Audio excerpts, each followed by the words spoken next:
Pauline Glaise du service environnement de RFI. Et c'était le journal de Karine Bellicha. RFI Midi. Gonaïves, 90.5 FM.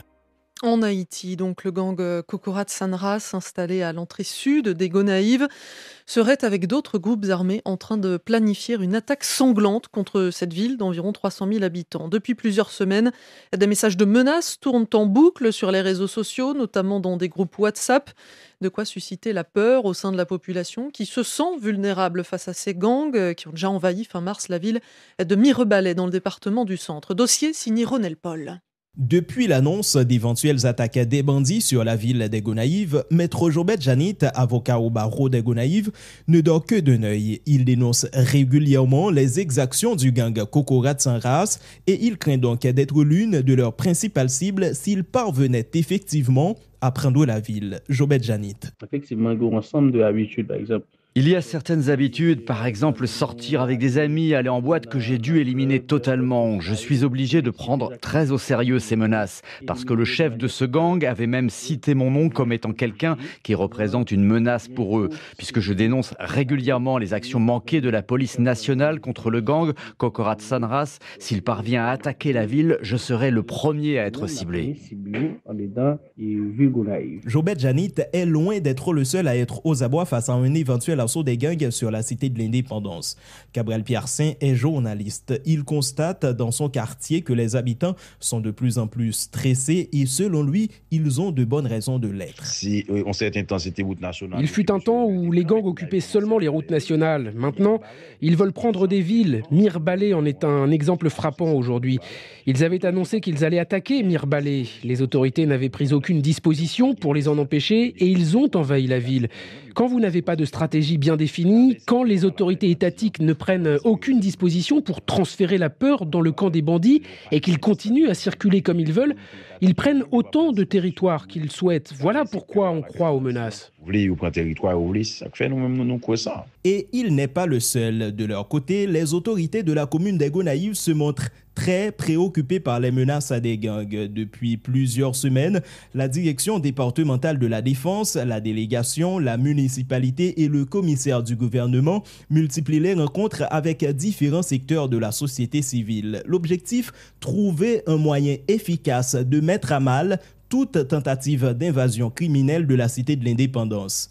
Chez les forces de l'ordre, le niveau de vigilance est en alerte rouge. Hormis des contrôles d'identité réguliers dans des points stratégiques, des patrouilles policières ont été renforcées, affirme Fekia Kasseus, le porte-parole de la police nationale dans le département de l'Artibonite. Donc je ne vois pas comment que ces malfrats vont pouvoir accéder, mais nous sommes là et nous allons faire ce qui est nécessaire pour empêcher une éventuelle attaque, que la population reste sur le calme, que la population comprenne le travail, que la population collabore, que la population partage des informations, que la population comprenne que la sécurité s'effectue avec les informations et à partir de là, nous allons pouvoir donner des résultats ensemble. Parallèlement, plusieurs groupes et anciens militants armés se sont manifestés pour défendre les habitants contre une éventuelle attaque du gang Kokorat Sanras, à l'image de Wilford Ferdinand alias T-Will, un personnage controversé, ancien chef du Front Résistance, le groupe armé du quartier populaire Raboto,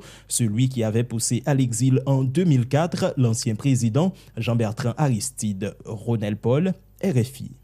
Et les gangs qui annoncent donc sur les réseaux sociaux leurs futures actions, ils s'en servent aussi pour mettre en scène leur succès et faire peur. Bonjour Marine de la Moissonnière. Bonjour. Le Nouvelliste a enquêté. Oui, le journal a regardé plusieurs vidéos qui montrent des gens qui fuient, des gangs qui prennent possession des rues et des magasins, qui tuent, qui pillent, bref, des vidéos qui témoignent des exactions commises par les gangs, de leurs exploits macabres et de la barbarie qui s'abat sur Haïti, écrit le Nouvelliste. Certaines images de corps notamment sont terribles. Le journal a vu par exemple une vidéo d'un membre d'un gang en train de jouer au foot avec un crâne humain, apparemment la tête d'un habitant de Mirebalais. Ces images, écrit le quotidien, ne sont qu'un échantillon de la grande tragédie que vivent les Haïtiens depuis plusieurs années.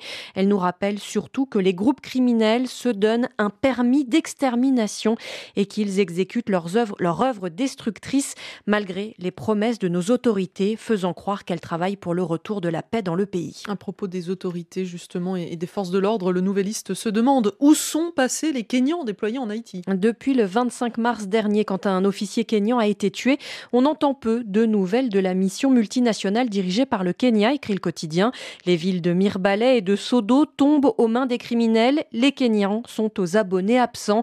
Les groupes criminels étendent leur emprise sur 15 coffres. La présence kenyane ne suffit pas pour les repousser.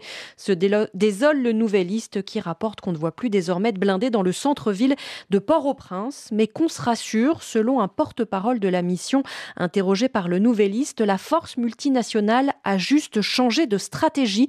Nous parlons moins et agissons davantage, assure Jack Ombanka, qui parle d'opérations décisives et ciblées au cours des derniers jours, des opérations qui visent les chefs de gang et qui portent leurs fruits, assure-t-il.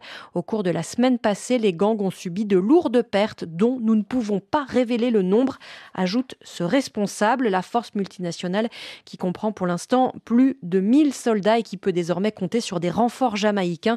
Une vingtaine d'officiers sont arrivés hier à Port-au-Prince, nous apprend encore le Nouvelliste. Et face aux violences des gangs, le Royaume-Uni et la France appellent dans un communiqué qui vient d'être publié à maintenir les pressions. Ils expriment leurs préoccupations et ils demandent à adopter des sanctions.